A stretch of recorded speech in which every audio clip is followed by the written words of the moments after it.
What's up, guys? I hope everyone's having a fantastic Saturday. I'm still here in lovely, hot as hell Florida in my lovely hotel room. As you can see, I got my official YouTube automotive soft drink, which I'll be using to aid in making this video because I'm kind of tired today.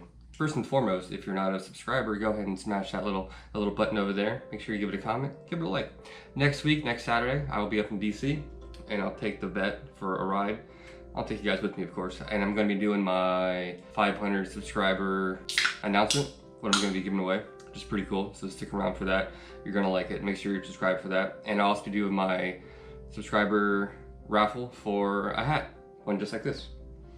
So, cool. Now that you're all caught up, let's go ahead and get into 15 really weird facts and quirks about the Corvette from 1953 all the way until now, and in no particular order. I'm an avid Corvette enthusiast, and some of these kind of shocked me even. So I think you guys will enjoy these. Number one, 1990 was a very strange year for the C4 Corvette. If you'd like the updated interior, but the round taillights of the earlier C4, that's a weird crossover year where they didn't quite finish doing the outside, but the interior was totally revamped with the more contemporary, updated, cockpit focused. If you like the round tail lights, the more retro style, it's a perfect fit for you. For me personally, if I was to get another C4 Corvette, I'd probably do a 90. But caveat to that, I think the 90 ZR1 already had the squared tail lights. I'm not mistaken, but I do know the base model had the round tail lights with the updated interior, so that's kind of neat. Number two, the very sought after 1963 split window is really popular simply because they stopped making it. At 1964, they're like, whoa, this is a huge liability. People can't see, accidents are happening. So the only reason why they're so sought after and rare is because there is no supply of them, because it was dangerous. Which is it's kind of funny. You really want to get a 63 because it's split window, but inherently it's kind of dangerous, which makes it kind of interesting and kind of neat. But yeah, that's why they're so hard to get, because they didn't make very many of them because they're dangerous. Number three is kind of neat, kind of sad actually. So by 1975, the coveted Corvette Coke bottle shape, which looked stupid fast, was only making 165 horsepower. That's right, 165 horsepower.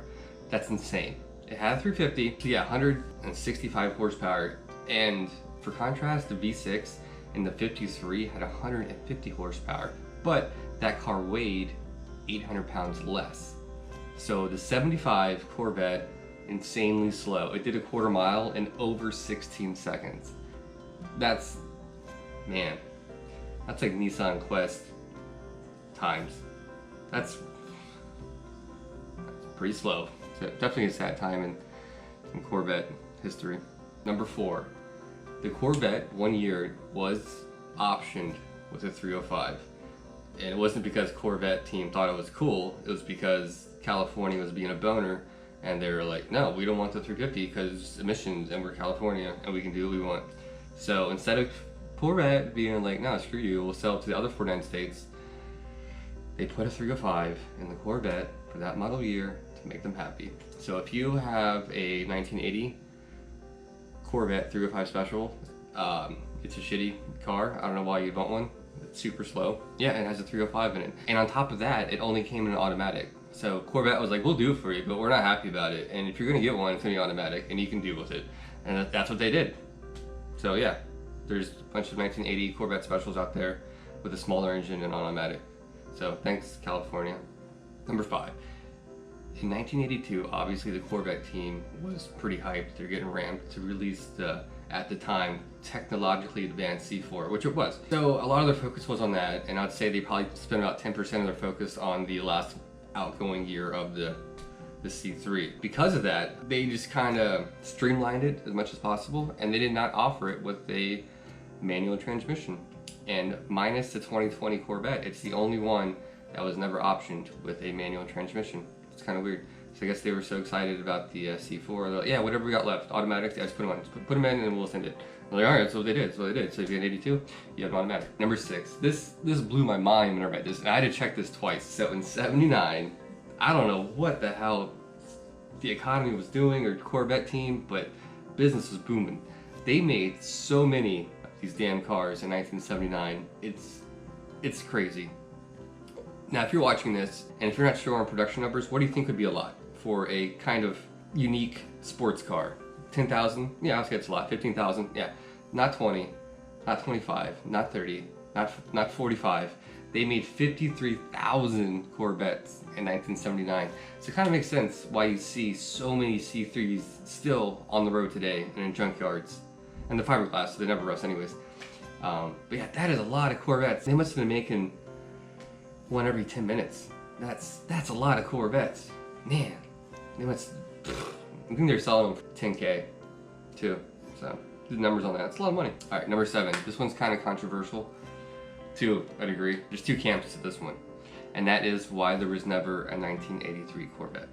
Now, one side says it's quality control and they couldn't get everything ironed out in time. And then the other camp says, no, it was California emissions. And I think it was California emissions, given that they did make Corvettes in 83. They made 44 of them to be exact. The car was so new at the time, unlike the C3, they couldn't easily just retrofit things to work with California. So they had to kind of put an all stop for about 9 months, redo whatever they needed to do to get it out. And they started actually selling them in 83, but as a early 84 model. So yeah, California was being a boner again. And they were like, no, you gotta do this before we sell it in here. And they were like, whatever, dude. All right, we'll do it. So, yeah, that's my take on it. So yeah, there is actually one 83 Corvette that's still out there in the wild, and it's at the Corvette Museum, and you can see it there. It's kind of neat. Number 8.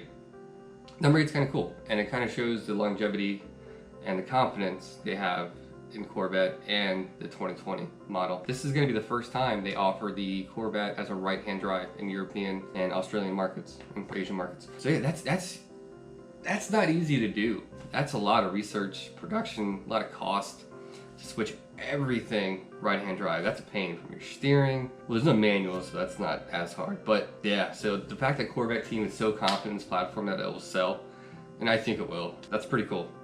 And I'm sure some of those will make their way over here, that they'll think it's cool, but yeah, it's kind of neat. I thought that was kind of cool. Number 9, the fastest standard Corvette, or any GM car, ever was by my boy, Cletus McFarlane and Leroy, and that was a C5 Corvette. That thing ran a quarter mile in what, 7.8 seconds and a trap speed of 176. That is hauling ass. Now I know it's highly modified, but it's still pretty cool to see, you know, Corvette fastest record. It's neat. Yeah, if you don't watch Cletus McFarlane, you need to watch it. That channel is awesome. And number 10, lastly, number 10, this one's kind of neat as well. Corvettes used to be a lot cheaper. Well, yeah, I know, idiot, because inflation. No, not just that. Let me explain. In 1953, the MSRP for a Corvette was $3,498.